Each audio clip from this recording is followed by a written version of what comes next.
2x3 en salud. Muy buenas tardes, gracias por su preferencia de siempre. Aquí estamos en 2x3 en salud. Altagracia Ortiz, Doris Pantaleón, una servidora felices, como siempre, de que nos acompañen, porque siempre le llevamos informaciones muy interesantes en este campo de la salud. ¿Cómo estás tú, Tati? Yo estoy bien, agradecida de todos nuestros amigos televidentes. Tú sabes que la semana pasada, que fue mi primera entrega en esta casa, en este canal que nos recibió, recibimos mucha retroalimentación de gente que nos mandó la fotito, mira, te estoy viendo, bienvenidas y todo eso. Así que muchas gracias a todos ustedes. Doris, quisiera aprovechar para enviar sentidas condolencias, nuestro sentido pésame a los familiares del doctor Rafael Esteves Roche. Fue un expresidente de la antigua Asociación Médica Dominicana, un médico que, digamos, de esos médicos con bajo perfil en el sentido de que no era de grandes huelgas y todo eso, pero dejó su huella en la antigua Asociación Médica Dominicana. Sí, un médico muy valorado, muy querido también, y lo recordamos hace mucho tiempo que él estuvo, como dices tú, presidiendo el hoy Colegio Médico Dominicano, y la verdad que para toda su familia y todos los médicos, que sé que fue formador de médicos también, pues nuestro sentido pésame, y al mismo Colegio Médico Dominicano uno lamenta que muchas figuras de gran trayectoria van cerrando este ciclo, pero lo importante es que se vayan formando otras también, que sigan esos lineamientos de esos maestros que han dejado su vida de muchos años dedicada a la formación y al ejercicio médico. Porque al fin y al cabo esa es la vida, es un ciclo. Y nosotros también quisiéramos en ese mismo orden, pero menos trágico, porque no está bien, unirnos y enviar nuestras salutaciones y parabienes al periodista Teófilo Abreu. Teófilo Abreu fue uno de los primeros reporteros que trabajó los temas de salud para el país. Es un veterano de la comunicación y ya tiene su salud bien quebrantada, está ingresado en la clínica Cruz Jiminián, y nosotros quisiéramos unirnos a los corazones y cerebros, como decía el doctor José Joaquín Puello, que impulsan su buena salud. Ojalá que Teófilo Abreu se recupere y pueda volver a ser esa persona afable. A Teófilo Abreu y a Luis Cárdenas se le debe la formación del Círculo de Periodistas de la Salud. Correcto. Que tiene ya más de 20. Cándida Figueroa. Cándida, yo estuve dentro de esa formación también, que tiene ya más de 20 años y que ha ido fortaleciéndose. El círculo en su momento surgió y Teófilo fue una de esas grandes voces, igual que Cárdenas, para formarnos como periodistas en el área de la salud, y fue cumpliendo con ese cometido, porque la verdad que han sido muchos los cursos, las charlas, las orientaciones, las formaciones que se han dado a través de CIPESA. Estamos hablando de cuando los temas de salud no tenían importancia para los periódicos, eran temas cuando se moría alguien, si alguien estaba muy enfermo, pero educar en salud no era importante hace 20 o 25 años. Por supuesto, al periodista que mandaban a cubrir salud quizá era el que menos experiencia entendía que tenía, que entraba nuevo al medio de comunicación, pero eso cambió muchísimo. Y una muestra de ello es cómo se valora a ese periodista formado en el área de la salud, que lo dejan permanente ahí en esa área. En una fuente por muchos Tú años. eres un ejemplo, y yo también, de esos tantos años de cobertura en salud. Dori, ¿qué te parece si nos vamos a una pausa? Esta tarde tenemos un invitado como son los de 2x3 de lujo. Vamos a revisar la salud mental y lo que está pasando en esta sociedad. Cuando regresemos, ustedes sabrán de quién se trata. Volvemos ahora. Regresamos.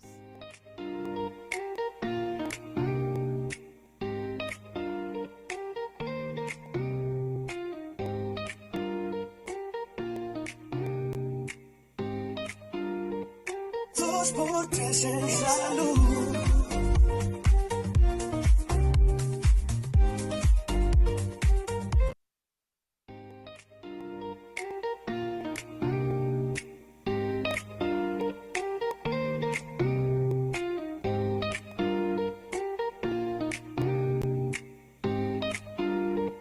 Dos por tres en salud. Muchísimas gracias por continuar con todo el contenido de 2x3 en salud. Y sin más preámbulo, tenemos con nosotros al doctor José Miguel Gómez Montero, un psiquiatra y escritor, porque ese título de escritor no Ya se lo no se lo podemos quita quitar. nadie. No, un psiquiatra reconocido que vive poniendo el dedo sobre la llaga, sobre los problemas de la salud mental en la República Dominicana. Muy buenas tardes, doctor. Buenas tardes. Buenas tardes, doctor. Yo soy un simpatizante de este programa de Sí, usted. casi fundador. Casi fundador. Es verdad. Sí, Hace mucho que no venía.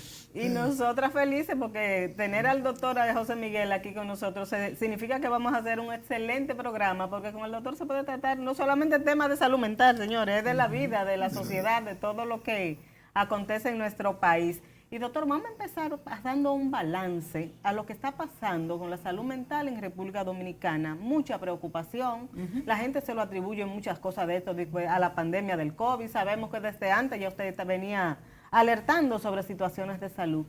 ¿Qué es lo que vivimos hoy día? Los indicadores de salud mental en República Dominicana diríamos que son preocupantes. A nivel latinoamericano, el 25% de la gente tiene una probabilidad de padecer un trastorno en salud mental. Se está hablando de que cada 10 personas, 6 tienen síntomas de depresión que no son tratados y que van a la atención primaria. Y 4 de esos 6 pueden estar somatizando síntomas de otras enfermedades que tienen que ver con salud mental.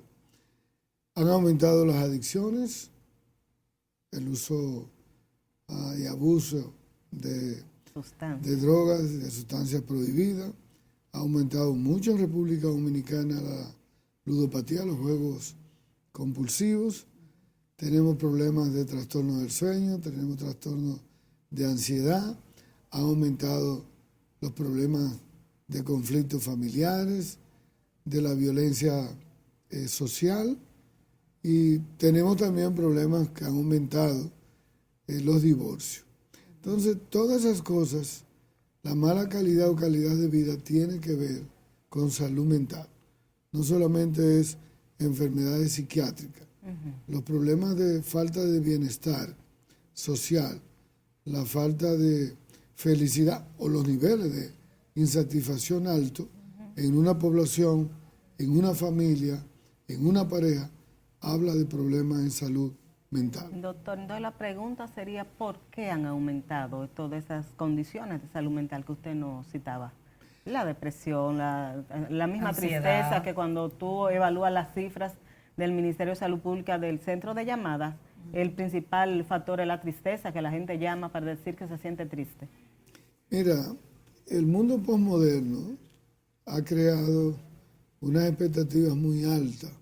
Si tú ves las redes sociales, la presión social que tienen los jóvenes, que tiene el adulto temprano, la persona que está en edad productiva, de vivir en un mundo hedonista que plantea vivir por el placer y para el placer, para el confort, la gratificación inmediata, y cómo han aumentado los estresores psicosociales en el mundo entero, donde la gente el nivel de ingreso no le cubre la canasta familiar o no le cubre los niveles de satisfacción. Entonces, también hay una población, ya en la posmodernidad, que después de los 50 años son desechables para tener oportunidades para el trabajo. No sirven. Entonces, hay muchos estresores psicosociales. Cuando tú tienes esos estresores psicosociales de problemas de carestía de la vida, de problemas de los servicios deficientes, las problemáticas psicosociales, todas esas cosas, y en un mundo que está muy, muy convulsionado, los problemas migratorios, Sí. Latinoamérica Muchas con los presiones problemas que por todos tiene los lados. político-social, la incertidumbre, esas cosas le cambia la mirada a mucha gente, y mucha gente tiene niveles de insatisfacción, de impotencia, de frustración, y eso ha aumentado en la población. ¿Qué pasa con esa? Usted daba la estadística de 6 de cada 10 no tratados con depresión, creo que era el término. ¿Qué pasa con esas personas que teniendo un tema de salud mental no se tratan, doctor, en esta sociedad? Bueno, ahí estamos, y mira que ustedes son hacedoras de lo que se ha desmontado mucho y se ha desmitificado, el ver la psiquiatría y la salud mental como un problema que no sea médico.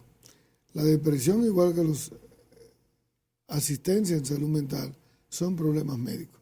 Igual como cuando usted va al cardiólogo, al gastroenterólogo, al ginecólogo. Ahora, todavía hay un sector de la población que tiene mucha estigmatización con las enfermedades mentales, que tiene prejuicios, que tiene mitos, que tiene tabúes. Todavía hay gente que no quiere decir en su casa que va para el psiquiatra. Todavía hay compañías que se extraña a recursos humanos si el trabajador dice que va para el psiquiatra o que está siendo La gente diagnosticado lo esconde, no puedo de decir que voy al depresión, psiquiatra, exactamente. ¿verdad? Porque es como sinónimo, dirían en esta sociedad, decir que estoy loco.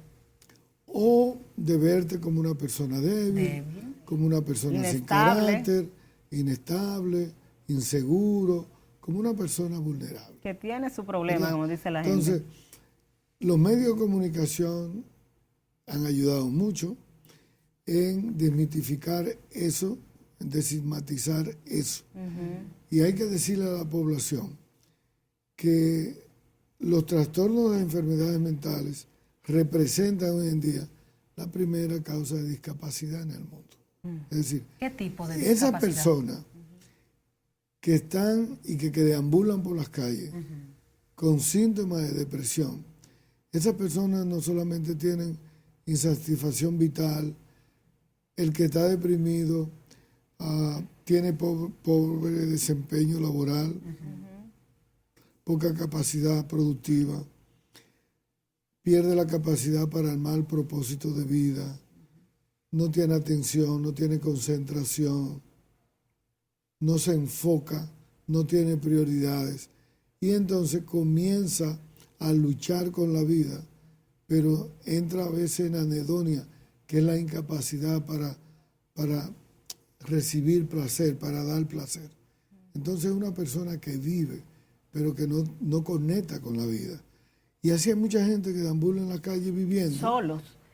Digo yo solo que quizás a las mismas empresas y en la misma familia se debería incentivar a que las personas cuando sienta sea ellos mismos que acudan a un servicio de atención en salud mental, en psiquiatría, en psicología, porque como dices tú, eso te va mermando a ti hasta la capacidad de respuesta y de estímulo hasta ciertas condiciones de la vida.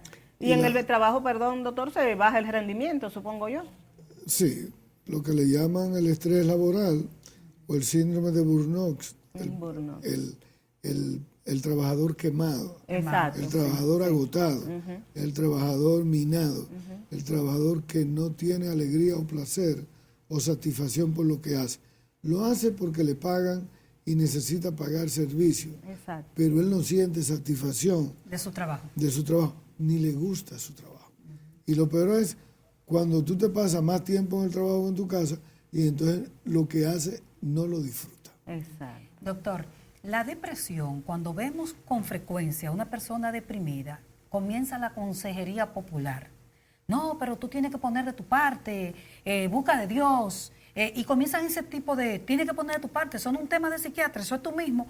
¿Cómo abordar, cómo tratar desde la familia, por ejemplo, a una persona que está deprimida? ¿Qué es lo que debemos hacer de manera doméstica con ese paciente que expresa depresión permanente? Mira, el que tiene una depresión que no es el que la eligió, no es ella que eligió estar comprometida en su estado de ánimo, estar triste, deseo de llorar, con la habilidad emocional.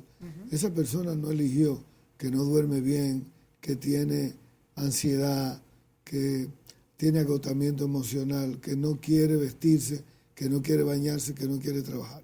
Entonces, cuando alguien la presiona diciéndole, búscate un novio, pon de tu parte a algo, deja eso es una presión. Deja esa ñoñería, eso representa mayor daño emocional, esa presión que se le hace de tipo de paciente. Entonces, doctor, le vamos a pedir un permisito para irnos a una pausa y vamos a seguir con ese mismo tema interesantísimo que dice Altagracia. Entonces, ¿cómo enfocarlo? ¿Cómo ayudar a esa persona? Uno que no tiene esos conocimientos que tienen ustedes como especialistas.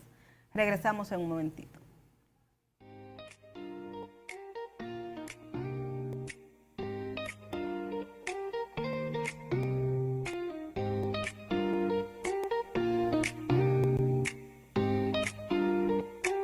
Dos por tres en salud.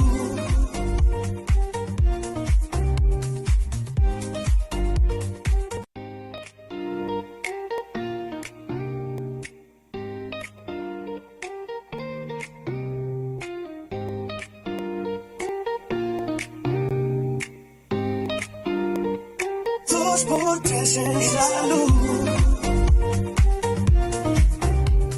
Con el doctor José Miguel Gómez estamos abordando todas estas situaciones de salud mental que afectan tanto a la sociedad, no solamente dominicana, sino a nivel mundial. Se dice que ya es algo global. Doctor, la pregunta que le hacía Altagracia, cuando en una familia vemos una persona con aquellas señales que nos indican que podría estar atravesando por una situación de depresión, y muchas veces lo abordamos desde el punto de vista, no, vete a caminar, tú mismo tienes que tratar, pero quizá no lo estamos abordando de la manera correcta. ¿Cómo una madre, un padre, un hermano, un familiar puede acercársele a una persona que uno ve que ha estado mostrando cambios? Algunas claves, Algunas señales claves, sí. Lo primero es acompañarlo sin juzgarlo. Perfecto. Lo segundo es escucharlo. Motívalo a hablar. Pregúntale qué le pasa. Pregúntale en qué te puedo ayudar. Tú has cambiado tu comportamiento, has cambiado tus hábitos. ¿Qué te está pasando? Sin juzgarlo. Una vez usted lo escucha, una vez usted lo acompaña, usted lo motiva de donde el psicólogo, usted lo motiva y lo acompaña de donde el psiquiatra.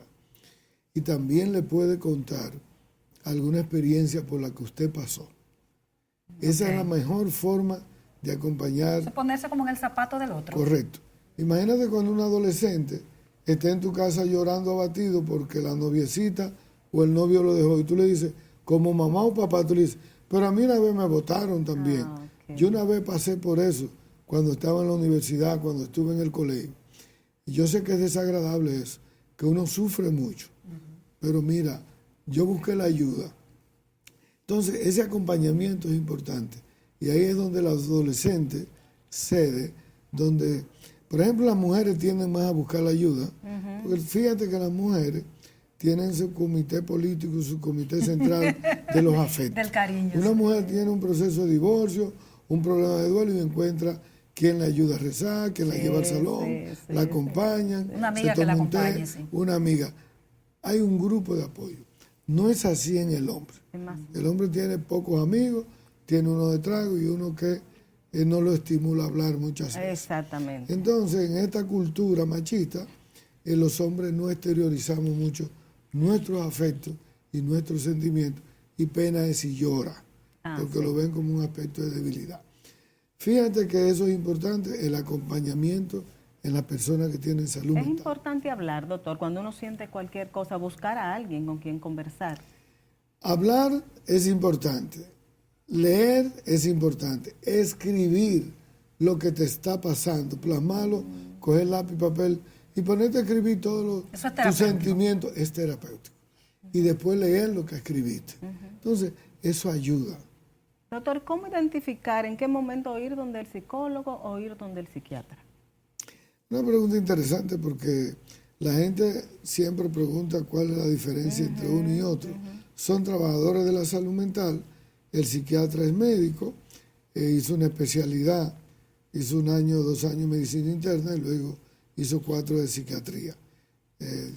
Y el psicólogo es un licenciado en psicología clínica que se especializó en la parte de psicoterapia, en la parte conductual, ¿verdad? Entonces, cuando tú tienes problemas, diríamos, de conflictos que no tienen comprometido lo que le llaman alteraciones del cerebro.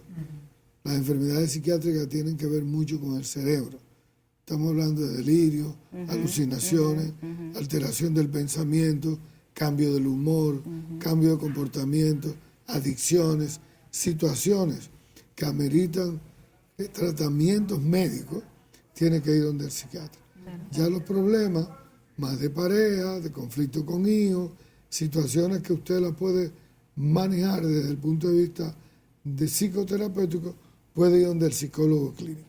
Doctor, la depresión, volviendo al tema de la depresión, ¿se medica? ¿Quién debe medicar en una sociedad que se automedica tanto como esta? Y eso es un peligro, la automedicación. La depresión es una enfermedad médica que el 80% amerita una medicación. Porque muchas veces es una depresión química, es una depresión que tiene un componente heredofamiliar, es una depresión que puede tener pensamientos negativos, suicidas, es una depresión que compromete la calidad y calidad de vida del ser humano. Entonces necesita medicación.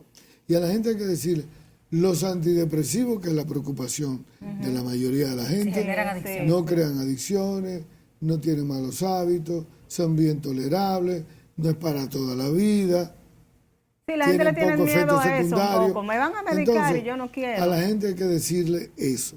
Pero mayormente cuando tú haces psicoeducación y tú le explicas, la gente lo entiende. Porque la gente se toma la pastilla de la presión, Sí. la gente se toma la pastilla para la tiroides, la gente acepta Para su para la diabetes. fibromialgia, para su diabetes, la gente entiende para el gastroenterólogo, para la migraña. Entonces, a la gente hay que explicarle que necesita también esa pastilla para dormir, que necesita el antidepresivo. Eso es importante. Ahí mismo, ¿qué tan importante tema del es dormir? sueño. El dormir, doctor, que en esta sociedad tan rápida que vivimos, en esta vida tan acelerada, bueno, ahora mismo en el camerino hablábamos de eso, sí, ¿cuánto se duerme? ¿Qué tan importante es que se duerma? Dormir representa la calidad de vida de una persona. El que no tiene un buen sueño, higiene del sueño, un sueño reparador, con calidad y calidez del sueño, al otro día tú sabes que vive irritable, de mal humor, Sin agotado, energía. no quiere trabajar, no se concentra, vive cansado, se está dormitando donde quiera porque no durmió. Ninguna persona soporta una semana sin dormir. Pero esos Es trastornos decir, del sueño, durar doctor. toda la noche sin dormir, que usted concilie un sueño a las 10 de la noche y ya de la 1 en adelante usted no Está vuelve a despierto dormir nunca más. y se la pasa dando vueltas en una casa porque no duerme, usted no va a tener buena calidad. Y ahí es que el psiquiatra, en el trastorno del sueño, en el insomnio, tiene que concentrarse mucho, más de 15 o 20 minutos, evaluando solamente el trastorno del sueño, para determinar si es por un problema médico, para determinar si es trastorno de ansiedad, si es por depresión, si es por droga, si es un factor heredofamiliar, si es que las condiciones en la casa no son favorables, si toma algún medicamento que le altera el sueño. Entonces, para prescribir un medicamento que a veces por su condición laboral tiene que ponerle un medicamento que no dure más de 8 horas, Exactamente. No poderse para que al levantar. otro día no esté sedado. Exacto. Entonces, fíjate que son muchas cosas que se toman en cuenta para el sueño. Doctor, pero ha aumentado el trastorno del sueño en la población. ¿Ustedes tienen Es la referencia de- tercera causa de visita a un psiquiatra. ¿Y cómo hacer para El dormir insomnio. entonces? El ¿Cómo insomnio. hago para dormir? ¿Y a quién afecta más? ¿Hombre, mujer? ¿Qué ustedes han visto? ¿No? Afecta más a las mujeres que a A los las hombres. mujeres. Las mujeres buscan más la demanda del servicio en salud mental por trastorno del sueño y por otras cosas. Pero, ¿qué hacer para dormir bien? Mire, lo primero, hay lo que le llaman recetas sociales. No se dé grandes llenuras y alturas después de las 8 de la noche. Está para Porque acostarse. aumenta el diafragma y le dificulta a usted conciliar No el se sueño. llene. Perfecto. Correcto. Cene ligero. Tengo una habitación con colores tenues, colores climatizados. Debe dormir con aire en este trópico que hace En la mucho medida de lo posible. que de lo posible, o un abanico, o una habitación ventilada. Es bueno bañarse antes de dormir. Dormir con una ropa Ligera. ligera Cómoda. que te acompañe. Y sobre todo, no elija la hora que va a dormir para pelear con su pareja y recordar que hay problemas. Ese no es el momento O ver para película hablar. violenta, doctor. O ver películas violentas, o acostarse con un celular al lado, chateando y pendiente de que entró si alguien le están y llamando quién lo un llamó. mensaje. Segundo, hacer ejercicio 6 o 8 horas antes de irse a la cama. ¿Por qué? Porque el cuerpo se activa. Porque cuando usted activa y demanda mucha adrenalina, vasopresina, entonces aumenta el cortisol y lógicamente eso le va a problematizar el sueño. Puede hacer yoga, puede hacer meditación, puede leer algo ligero, un té. Entonces esas son cosas que Pastillita. ayudan Pastillita. a reparar. Si usted le toma alguna pastillita que le puede ayudar, también lo puede usar. Perfecto. Hay personas que duermen. Hay otra gente que aún con todas esas medidas no duermen bien. Deben de ir donde el psiquiatra a ser medicado por el Eso insomnio. necesita Bueno, doctor, medicación. vamos a pedir su anuencia. Nos vamos de nuevo a unos mensajes comerciales y regresamos, Doris, si te parece, con el gran tema de la violencia en esta sociedad. Volvemos ahora con el doctor José Miguel Gómez Montero, psiquiatra y escritor.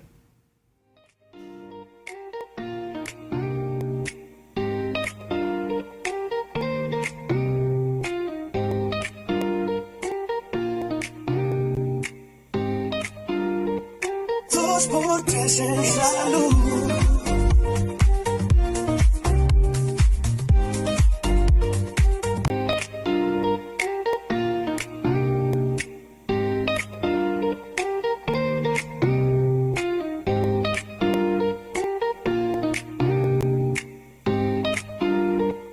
Dos por tres en salud. Continuamos esta conversación con el doctor José Miguel Gómez Montero, psiquiatra.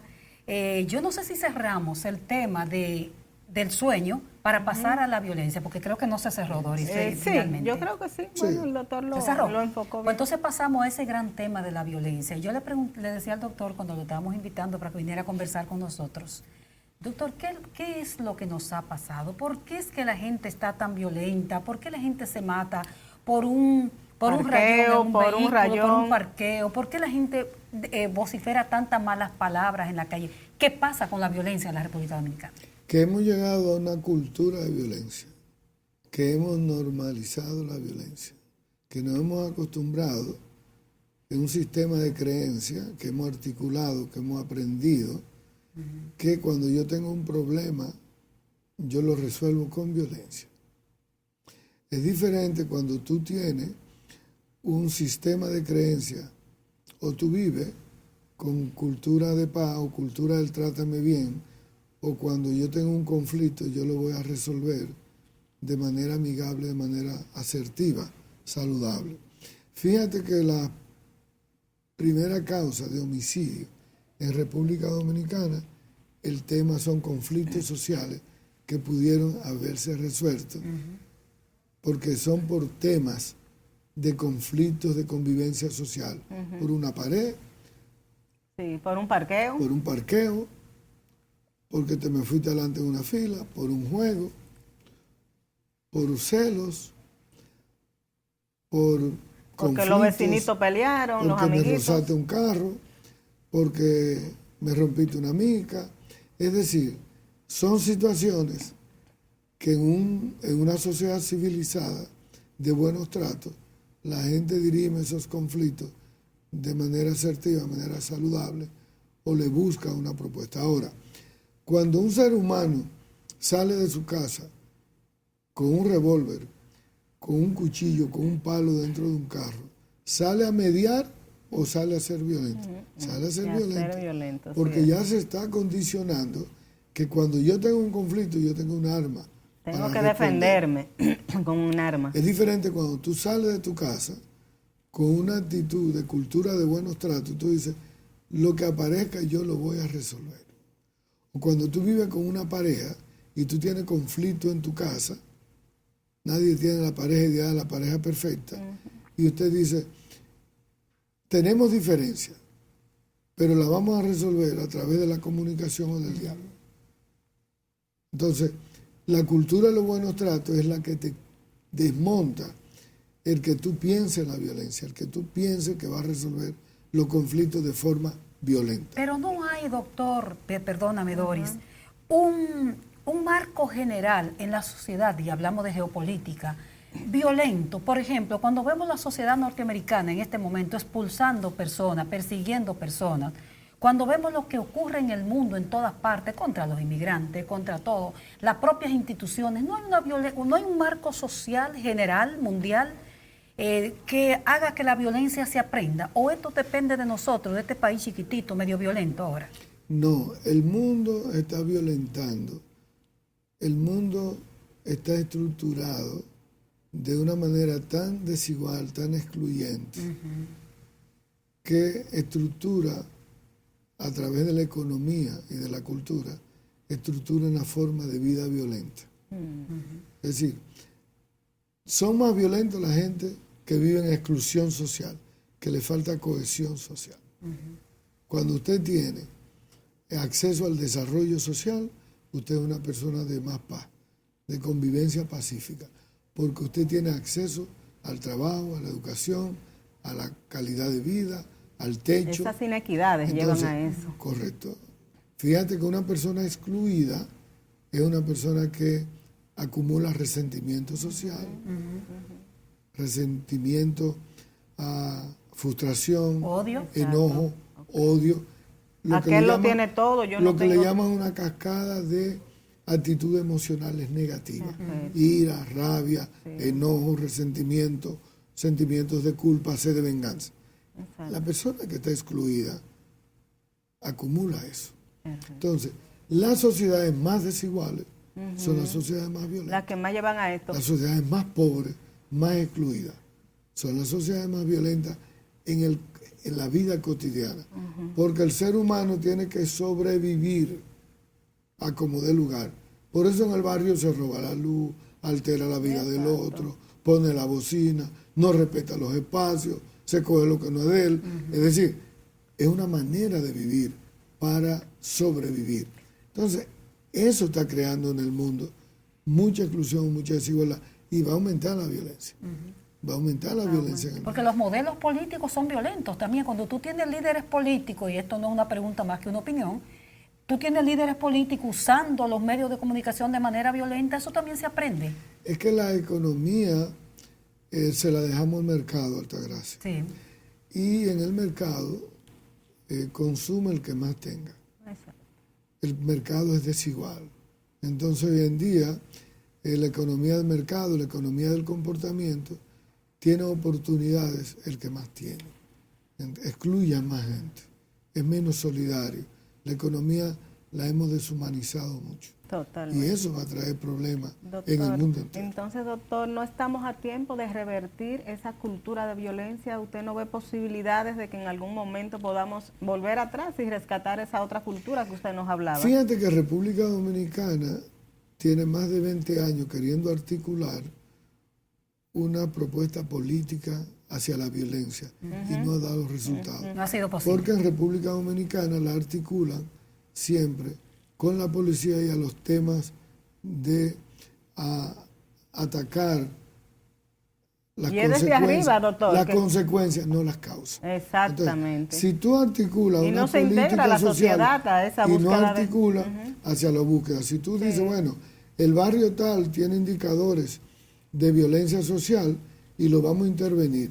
Y va a ir la policía y va a ir la DNCD a buscar la droga y va a buscar, bueno, pero también articula con las otras instituciones del Estado para llevar el agua, para llevar la luz, para llevar la Exacto, los atención servicios primaria, fundamentales, para el llevar los acceso. problemas sociales, para hacer los deportes, para poner la cancha, para la musicoterapia, para llevar las artes, para utilizar esos muchachos que son ninis, que no estudian ni trabajan, que no tienen acceso a que tengan una forma de ocuparle el tiempo.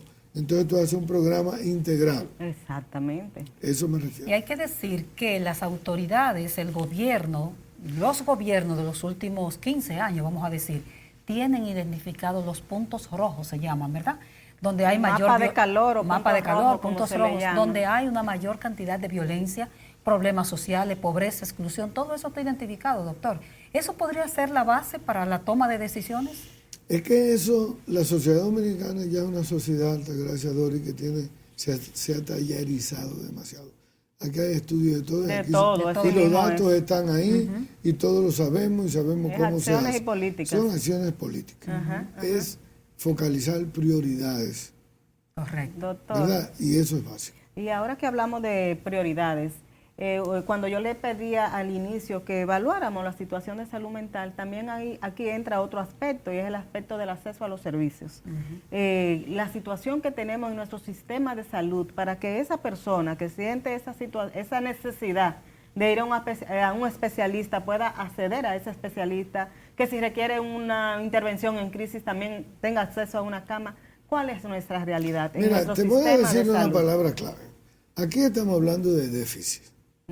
Aquí hay un déficit en salud mental. Déficit en lo que se invierte en salud mental, que es menos del 1% del presupuesto en salud, cuando debería ser un 3% del presupuesto de salud que se destina a salud mental.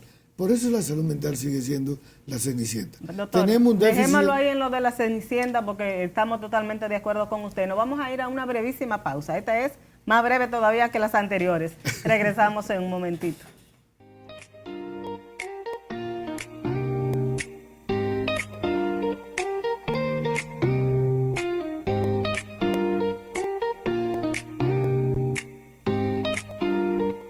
Dos por tres en salud.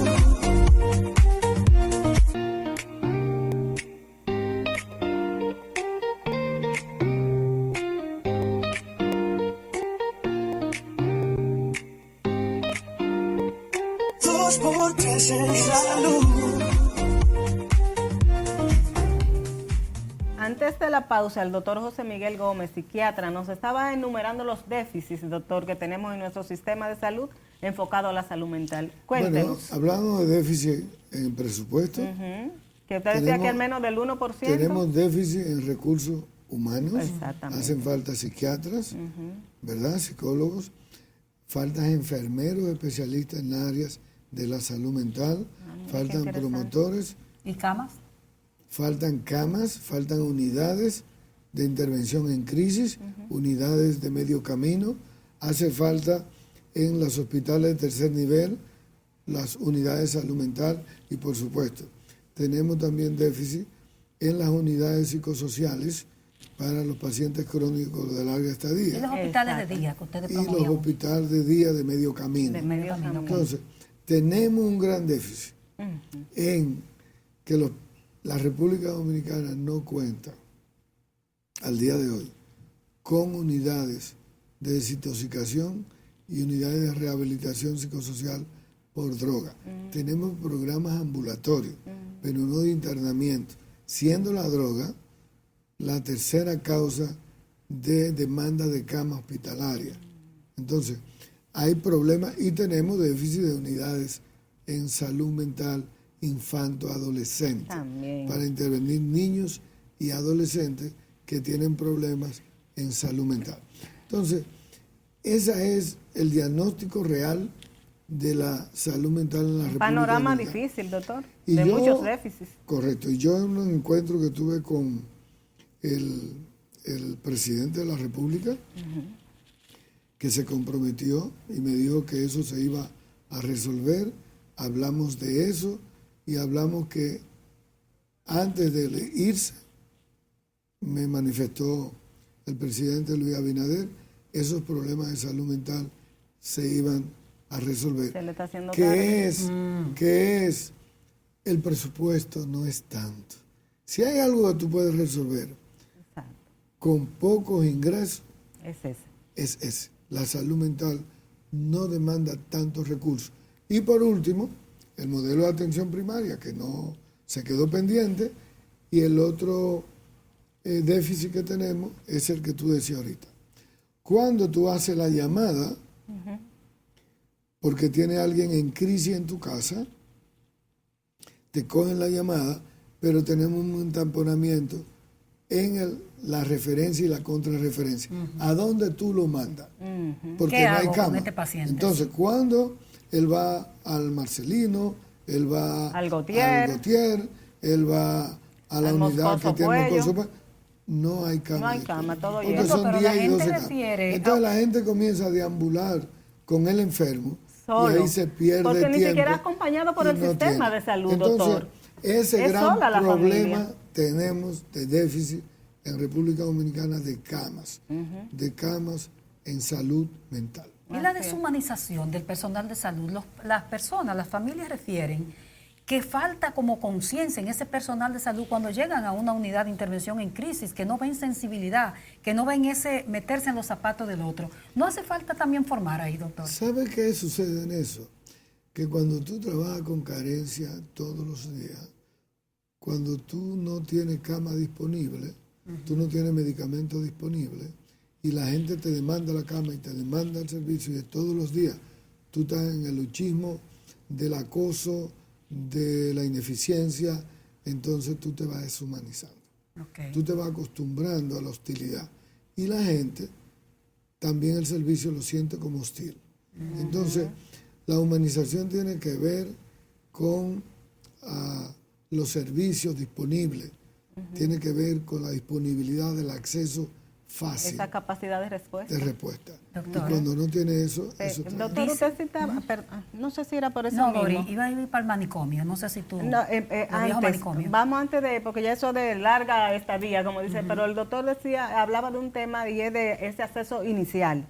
El protocolo establece que una familia que tiene un paciente que requiera de un ingreso en una unidad de intervención en crisis, obligatoriamente tiene que ser a través del servicio de emergencia de ese centro de salud. O sea, no llega directamente a la unidad de atención de salud mental, sino que debe ir a la emergencia. Usted hablaba de que no hay enfermeros capacitados en esta materia y supongo que tampoco otro tipo de médicos especialistas o de personal capacitado. ¿Qué se necesita en ese aspecto de esa emergencia hasta llegar a esa unidad? Mira, lo que hemos dirigido hospitales, yo dirigí por 6 años el hospital psiquiátrico Padre Villini, escribimos todo lo que tenía varios psiquiatras y psicólogos, la ley y todos los procedimientos.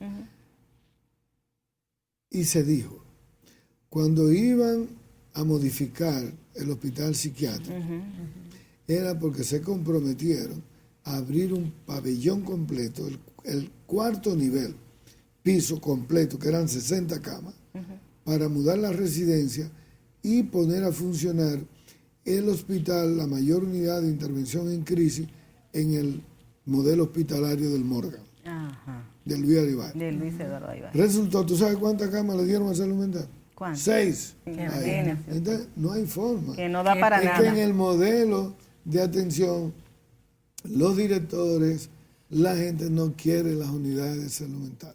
Entonces hay que implementarla. Cuando el enfermo mental entra a la unidad, a la emergencia general, exactamente. lo rechazan, por supuesto, lo excluyen, le dan un hace que la trato familia se lo lleve, deshumanizado con indiferencia. Cierto. Por eso tiene que ir a unidades de salud mental, donde está el enfermero especialista, donde está el trabajador social, donde está el residente de psiquiatría, donde está el psicólogo. Es decir, es ahí que tiene que ir. Exactamente. Ahí es que está el problema de eso. Sí, me voy entonces, doctor, al desmonte. En la gestión de la doctora Altagracia Guzmán Marcelino y Ángel Almanzar, su colega, creo que fue que se desmontó aquella, junto con la Sociedad de Psiquiatría y todo eso, aquel viejo modelo de la manicomio. Eso se quedó, conectándolo con la pregunta anterior de Doris, se quedó en el aire. La gente dice que fue una gran irresponsabilidad lanzar todos los enfermos mentales en la práctica a la calle, porque la gente quiere ver los enfermos mentales encerrados. Yo quisiera que usted me abordara ese tema, doctor. Mira, fueron unas políticas a nivel mundial donde ya los viejos manicomios que asignaban enfermos mentales, personas, y eran manicomios deshumanizantes que violaban los derechos a los enfermos mentales, que los institucionalizaba, que se los abandonaba a la familia, que se quedaban ahí, le violaban los derechos civiles, los medicamentos no eran los adecuados, y entonces eran como cárceles, era una especie de salud deshumanizante. Era como un cementerio de personas de... Eso en el mundo entero, esos modelos tan grandes, lo fueron cerrando, pero lo fueron cerrando con visión de políticas públicas de ir abriendo pequeñas unidades para irlos, y se quedaban entonces con programas psicosociales para los enfermos mentales que ya no tenían contacto con la familia, que habían sido abandonados y que se quedaron institucionalizados viviendo en los hospitales. Entonces, ¿dónde hubo el fallo? El fallo fue que cerraron y abrieron el modelo, muchos pacientes se quedaron deambulando en las calles y no aparecen las unidades. No crearon las unidades de intervención en crisis, apenas 2 o 3, no crearon las unidades de psicosociales que se quedaron a abrir de medio camino, y no crearon las unidades de desintoxicación. Es decir, no se hizo en el momento, se hizo con el furor político para dar una respuesta, pero no se le dieron los otros protocolos y los recursos disponibles para hacerlo, para articular algo que sea viable. Y ahí fue que todavía hoy día tenemos ese déficit, que no hay unidades que faltan, que tenemos déficit de camas. Tenemos un país de 11 millones y no lleva 200 camas en salud mental, y ni hablar a nivel provincial, a nivel regional. Todavía aquí tenemos provincias, Altagracia, que no tienen unidades de salud mental. Sí, correcto. Que Sí, no tienen claro. unidades, no, que no tienen departamento. Ni siquiera un Tú te vas un a toda la especialista línea que vaya. fronteriza y no tiene departamento de salud mental. una O gran sea que todavía injusticia. falta mucho por trabajar, doctor, en este Y estamos en el sentido. siglo XXI, ¿de qué es que tú estás Exactamente. hablando? La verdad, doctor, que lo que Exactamente. le dijo al presidente Luis Abinader es una tarea que yo le voy a pedir a usted y Doris, y me imagino que me apoyen en esto, que se lo recuerde, porque le quedan 3 años y pico y uno no ve tan claro eso. O sea, la salud mental se ve como cenicienta todavía. Y todavía tenemos pendiente, para finalizar esto, el problema de la Ley General de Salud, que Sí. ustedes la han leído tanto que la conocen, donde las ARS todavía excluyen Hasta la consulta. la es difícil consulta para y encontrar. los medicamentos, Y los medicamentos. en salud mental, medicamentos Sí. que son caros, que las familias no pueden costear, Sí. y todavía una familia en una enfermedad mental, una depresión, un trastorno bipolar, el tratamiento mensual ronda los 30 o 40 mil pesos. Imagínese Así usted. es, doctor. Entonces, no tiene acceso Empezando a eso. por esa consulta, que si tú no tienes 5,000 pesos mínimo, 4, tú no 5,000 puedes ir pesos, donde un especialista. Entonces, Doctor. es muy limitante. Muchísimas gracias, muchísimas gracias a usted Yo feliz. por tomarse siempre su tiempo para estar con nosotros. A ustedes, gracias por estar con nosotros como cada domingo a la misma hora. Si no le fue posible ver el programa, entonces búsquelo en nuestro canal de YouTube 2x3 en Salud. Nos vemos la próxima semana. Hasta la próxima.